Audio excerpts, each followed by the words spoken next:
સૌથી પહેલો દાખલો છે કે એક વિદ્યાર્થી પરીક્ષામાં 28% ગુણ મેળવે છે, 28%, અને પાસ થવા માટે 40% ગુણની જરૂર છે, પરંતુ તે વિદ્યાર્થી 60 ગુણથી નપાસ થાય છે, તો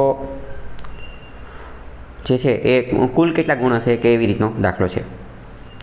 તો આમાં કુલ ગુણ કેટલા હશે એવો પ્રશ્ન પૂછેલો છે.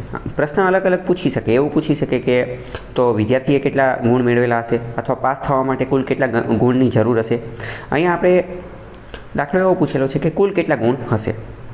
તો સમજીએ કે આપણે માની લઈએ કે ધારો કે કુલ ગુણ કેટલા છે, ટોટલ માર્ક કુલ ગુણ કેટલા છે, તો કે 100 માર્ક છે. આપણે એવું ધારી લઈએ કે ધારો કે કુલ ગુણ 100 છે. હવે પાસ થવા માટે કેટલા ગુણની જરૂર છે, તો કે પાસ થવા માટે 40% ગુણની જરૂર છે. 40% ગુણ, 40% ગુણ કોની માટે, તો કે પાસ થવા માટે 40%. તો 100ના 40% કેટલા થાય, તો 100ના 40% તો 40 થવાના છે. તો મતલબ કે પાસ થવા માટે 40 માર્કની જરૂર છે. તો આની ઉપરથી આપણને એટલી ખબર પડી કે ટોટલ માર્ક કેટલા થયા, તો કે ટોટલ માર્ક થયા 100, અને પાસિંગ માર્ક કેટલા થયા, તો કે પાસિંગ માર્ક થયા 40. પાસિંગ માર્ક કેટલા થયા, 40. હવે આ વિદ્યાર્થીને કેટલા માર્ક મળ્યા, તો વિદ્યાર્થીને જે મેળવેલા માર્ક છે, અર્ન્ડ માર્ક મેળવેલા માર્ક છે એ કેટલા મળ્યા, 28% મળ્યા. તો ટોટલ માર્ક 100 હતા, 100ના 28% કેટલા થાય, તો કે 100ના 28% થાય 28. તો આ પ્રકારની રીતની અંદર આપણે 100 ધારી અને આખો દાખલો ગણ્યો, બરાબર. તો સમજીએ કે ટોટલ માર્ક 100 હતા, પાસિંગ માર્ક 40 હતા, અને વિદ્યાર્થીને મળ્યા 28 માર્ક. હવે સમજો કે વિદ્યાર્થીને 28 માર્ક મળ્યા, પણ પાસિંગ માર્ક કેટલા હતા, 40. તો એ કેટલા માર્કથી ફેલ થયો, તો અહીંયા જોઈએ કે 40માંથી 28 બાદ કરવા પડે, 40માંથી 28 બાદ કરવા પડે. તો 40માંથી 28 બાદ કરીએ તો 28 ને 2 30 અને 10 40, એટલે કે 12 માર્કથી ફેલ થયો. એ કેટલા માર્કથી ફેલ થયો, તો કે 12 માર્કથી ફેલ થયો.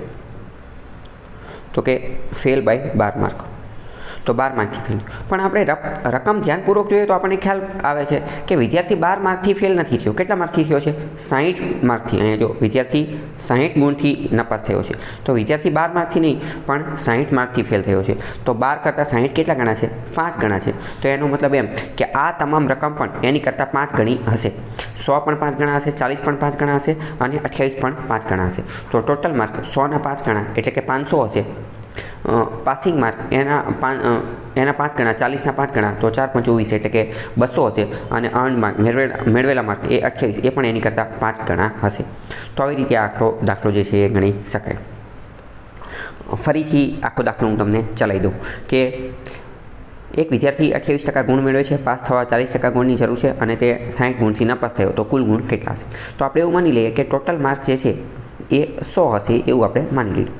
પાસ થવા માટે કેટલા માર્કની જરૂર છે, તો કે પાસિંગ માર્ક 40%ની જરૂર છે. તો આપણે 100ના 40% માની લઈએ, તો 100ના 40% થાય 40. હવે વિદ્યાર્થીને માર્ક મળ્યા કેટલા, તો કે 28% માર્ક મળ્યા, 28% માર્ક, તો કે અર્ન માર્ક. તો 100ના 28% કેટલા થાય, તો કે 28. તો હવે ફેલ કેટલા માર્કથી થયો, પાસ થવા માટે 40 માર્કની જરૂર હતી અને એને આયા 28. તો કેટલાથી ફેલ થયો, તો કે 12 માર્કથી ફેલ થયો, 12 માર્કથી. પણ રકમ ધ્યાનપૂર્વક વાંચીએ તો ખ્યાલ આવે કે 12 માર્કથી ફેલ નથી થતો, 60 માર્કથી ફેલ થાય છે. તો 12ની અને 60ની સરખામણી કરવી પડે, કમ્પેર કરવું પડે. તો 12 કરતાં 60 કેટલા ગણા છે, તો કે 12 × 5 60 ગણા છે. તો આ તમામ રકમ પણ આપણે આજે નાનું વિશ્વ, સ્મોલ વર્લ્ડ, નાની દુનિયા જે બનાવેલી હતી એ પણ કેવી હશે, એ પણ દરેક 5 ગણી હશે, 5 ગણી હશે.